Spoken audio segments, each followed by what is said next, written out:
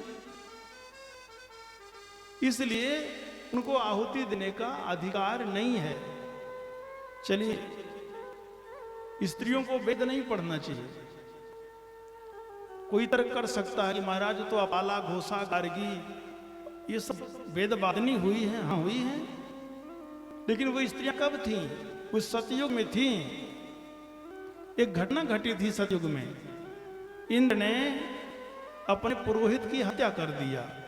गुस्से में आके पुरोहित स्वरूप की हत्या कर दिया इंद्र ने, तो उनको ब्रह्म हत्या का पाप लग गया। उस ब्रह्म हत्या के पाप से बचने के लिए उन्होंने उसका वितरण कर दिया। स्त्री को 25% दे दिया, समुद्र को दे दिया, वृक्ष को दे दिया और पृथ्वी को दे दिया। और इसके बदले में इन चारों को वरदान दिया। पृथ्वी को वरदान दिया कि तुम मेरा पाप ले लो 25%, 1/4 पाप ले लो, मैं तुमको वरदान दूंगा। पृथ्वी ने पाप ले लिया 1/4, वरदान दिया। इंद्र ने पृथ्वी से कहा कि तुम पे गड्ढा चाहे जितना बड़ा हो जाए वो अपने आप पट जाएगा। धीरे धीरे आप गड्ढा खोद दीजिए, तालाब खोद दीजिए, कुआं खोद दीजिए, कुछ भी, और धीरे धीरे अपने आप पट जाएगा। ये इंद्र का आशीर्वाद है। बदले में पृथ्वी ने 1/4 ब्रह्म हत्या स्वीकार किया और पृथ्वी का वो पाप ऊसर के रूप में दिखाई पड़ता है। बंजर जमीन जो है वो पाप के कारण है। चलिए, स्त्री को लोभ दिया इंद्र ने कि आप हमारा 1/4 पाप लीजिए, हम आपको एक वरदान दे रहे हैं कि यौवन का सुख आप आजीवन ले सकती हैं।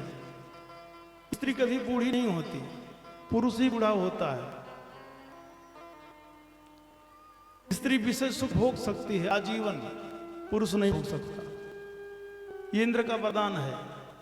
और जब से ये वरदान पाई तो वरदान तो मिला, लेकिन उनको 1/4 पाप भी मिला। और रजो दर्शन जो होता है, उनको धर्म होता है हर महीने, वो उसी पाप के कारण है।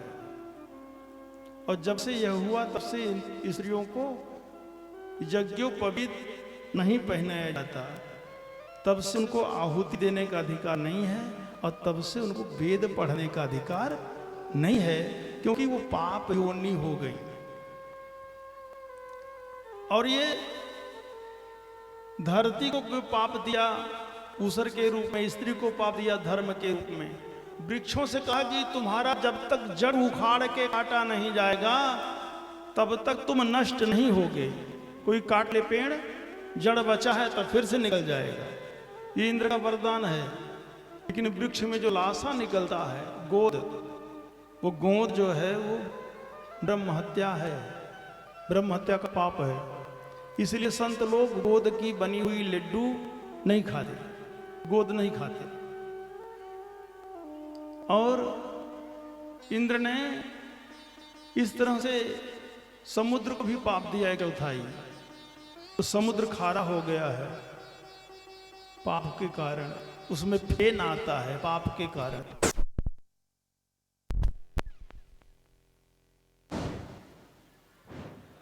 और वरदान दिया कि तुम कभी भरोगे नहीं, चाहे जितनी नदियां आती रहें। तो इंद्र ने जो पाप दिया है उसमें स्त्री भी एक है जी, इसलिए उसको तब से अधिकार नहीं है वेद पढ़ने का। लेकिन उसके फल में कोई कटौती नहीं है। फल में माने मनोज महाराज कहते हैं स्त्री जो भोजन बनाती है वही उसका यज्ञ है, वो जो घर का कार्य करती है वही उसकी पूजा है, जो पति की सेवा है वही उसका अनुष्ठान है। यदि ये साधारण सा जो धर्म है उसका पालन स्त्री करेगी तो वही फल उसको मिलेगा जो योगी को मिलता है, ज्ञानी को मिलता है, तपस्वी को मिलता है जी। तो फल में तो कोई दिक्कत नहीं है ना। माने स्त्री भी भगवान का भजन करेगी तो पवित्र हो जाएगी और वैकुंठ पा जाएगी, भगवान को पा जाएगी। सहज अपावन नारी पति सेवत हरि पद लहई, और जैसे गावई श्रुति चारी अजहू तुलसी का हरि प्रिय। लेकिन वो स्त्री अगर जिद करे नहीं मैं वेद पढ़ूंगी और मैं तो कथा कहूंगी, मैं तो हवन करूंगी, तो जाओ करो। और वही हो रहा है। स्त्री सुदुष्टा वासनेय जायते वर्ण संकर। स्त्री के दुष्टा हो जाने से वर्ण संकर संतानें होंगी जो अपनी पीढ़ियों को, पूर्वजों को नरक में ले जाएंगी। वो हो रहा है। इसलिए बंधु जो शास्त्र कहते हैं ना वैसा करना चाहिए। और मुनि ने प्रेम सहित आहुति दिया है, बिना प्रेम के काहे नहीं दिया? क्योंकि प्रेम से प्रकट होई मैं जाना, प्रेम से प्रकट होई मैं जाना, प्रेम से प्रकट होई मैं जाना, प्रेम से प्रकट होई मैं जाना। है प्रगट कृपाला दीन दयाला कौसल्या हितकारी हर्षित महतारी मुनि मनहारी अद्भुत रूप विचारी। हुसैन बनमाला नयन विशाला शोभा सिंधु घरा कहती